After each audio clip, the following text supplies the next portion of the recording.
Hello everyone, welcome to the Second Tier YouTube channel. I'm Ryan Dilks, that's Justin Peach, and we're here today because we're doing a special Q&A. Why are we doing this Q&A, I hear you ask? Because we have just reached 10,000 subscribers on YouTube. Woo! Come on, Justin, give us a woo. Woo. Is that as high as your voice gets? We all know I got a deep voice. I can't heighten it anymore. I'll just throw myself Give us under the the bus. highest woo you can do. Come on. All right, you ready? This is a YouTube exclusive. Do I need to take my earphones out here? No. Everyone, pump up the volume. Ready? Oh God. Woo! There you go. You sound like Wick Flair. Wick Flair wooing. There you go. Wick Flair wooing. Anyway, we're here to do a Q&A, ladies and gents, because we are celebrating getting to 10,000 subscribers. We put out the call for your questions on Sunday in the podcast, the usual podcast that goes out every Sunday. And we just thought we'd answer some of your questions about not just the championship, but mostly about the channel itself, because we've done pretty well on YouTube so far, and we want that to keep going. And the first question, actually, Justin, is from PTeddy92, who says, well done on getting to 10,000 subscribers. Did you expect it to happen this season? Just now, I think we're on like 5,000 at the start of the season. So for us to more than double that, hopefully, by the end of the season, it's pretty good going, isn't it? It is. It's actually a really good question, because these things are so hard to predict. We have no idea if people are going to be interested in the video content, but actually I think, thankfully, everybody is. And we want to keep pushing with YouTube. It's been a lovely endeavor. We want to keep going with it, because it's how people are starting to consume their podcast now. I've got a lot of history podcasts on the go. I watch them on YouTube now, while I'm working. So it's just a nice little avenue. History podcasts. I'm never such knew a that nerd. about you. Such a nerd. Yeah. I've always known that about you. But when it comes to YouTube, we really want to keep this going. I didn't appreciate for a long time how many people watched podcasts on YouTube.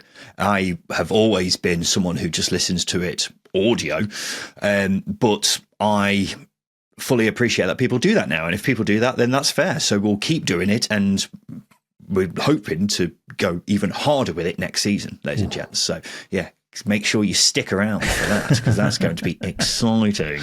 This one is from Louis2843, who also says, congrats on the 10K. Question for Tuesday. Will you look to get some guests on the show for next season? We've had a few guests over the years, haven't we, Justin? Benjamin Bloom, Ben HD, a couple of guys who we've collaborated with a fair few times, but I would definitely not say no to the opportunity to have more people feature on our YouTube channel. Yeah, are these YouTube guests or actual physical footballers and managers around the realms of the old sport? Oh, I don't know. I assumed they meant fellow championship content creators. Yeah. But maybe they do mean footballers / managers. I mean, the answer is yes to both, hopefully. Yeah, absolutely. Benjamin Bloom's a really good guy. We get on with him really well. Ben HT as well, and amongst others. So definitely, it's something that we want to do. We want to keep doing, because I think the championship community is so good and so brilliant. Amongst content creators, and definitely we're always open for it with managers and players and whatnot, and everyone around football. There's always a drive to do it, isn't it? It's always a drive to do it. We always want to do it, and sometimes we get things lined up, and sometimes the clubs can pull back a little bit, just because that's how these things are. You can get one organised, and then certain teams might be involved in relegation battles or promotion battles, and they say, actually, we need to focus on this, and that's just how it goes sometimes.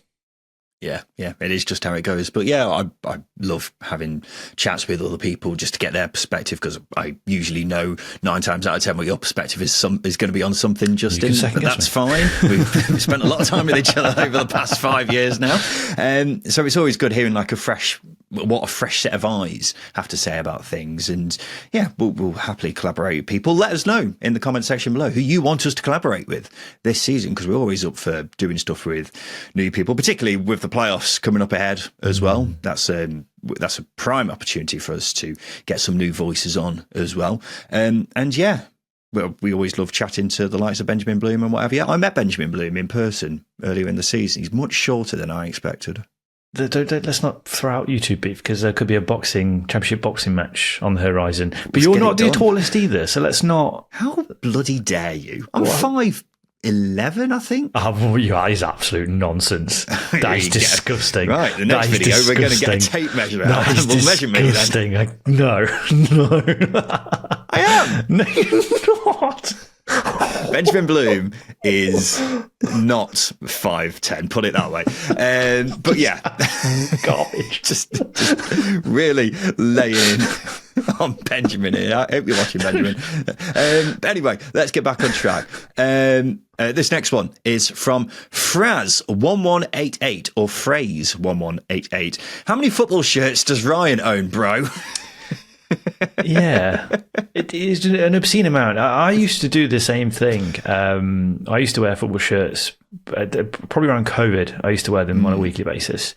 But then obviously COVID came out. I started CrossFit and I simply grew out of them, and it becomes too expensive to keep investing in them. You, however, we play football most weeks on a Monday. You're in a different shirt then. You're in a different shirt with every episode. It's ridiculous. Yeah, it is an obscene amount. I will admit that I probably need to sell some of them, really, because I've got a whole drawer dedicated just purely to football shirts. Not like a small drawer, we're talking like a large drawer as well, because I just don't have anywhere else to put them all. But what's the motivation? I just like them, Just like them. Yeah, but I play five-a-side twice a week nowadays, and I do get the odd comment here or there saying, "How many shirts do you actually own?" I think it must be over 50. I would say. For context, I wear the same River Plate shirt every week when we play. Just no, to the point where the sponsors now come off completely. Oh, mine came off ages ago. Did you ever tell the audience at the time you went to Japan and you lost a lot of kit? I did mention that on the podcast. I think it was last summer, but I went to Japan, bought, I would say, £120 worth of football shirts, and just left it on the subway, left the bag on the subway, which is, great. I was so annoyed when I realised that. But then I went back to the same shop the next day and then just bought the same amount just got it again. But yeah, I like my football shirt collection, and I'm just going to keep growing it. I probably need more space before I grow it any further, I think. This next question, Justin, is from Taylor Smolden, who says, congratulations on the 10K, guys. I feel like a lot of second-tier fans are generally against the idea of the introduction of VAR to the division. What are your guys' thoughts on it? It won't be a 10K, Justin. It won't be a Q&A, Justin, without us talking about VAR at some point. And this is our first proper championship question, I suppose. What are your current thoughts on VAR? Because mine change fairly frequently. Mine have been consistent, haven't they? For every time we've done a Q&A, I've always said the same thing. I think VAR is a good thing. I think officials' decision-making within VAR probably makes VAR seem like the bad guy in the entire scenario. That's where I think the negative PR comes from. It is actually just poor decision making amongst officials. But I think VAR as a concept and how it's being executed, without the decision making, I should say, is a positive thing for the championship. It would be a positive thing for the championship. I think the most recent prime example I can think of is the James Tarkowski tackle for Everton against Liverpool on Alexis McAllister, where he's lunged in, gone straight through McAllister. Horrendous tackle. He's won the ball, yes. VAR doesn't overturn it. The reason why VAR doesn't overturn it is because the referee's behind it. Don't feel like it was a clear and obvious error when actually you see the replays. It really, really was.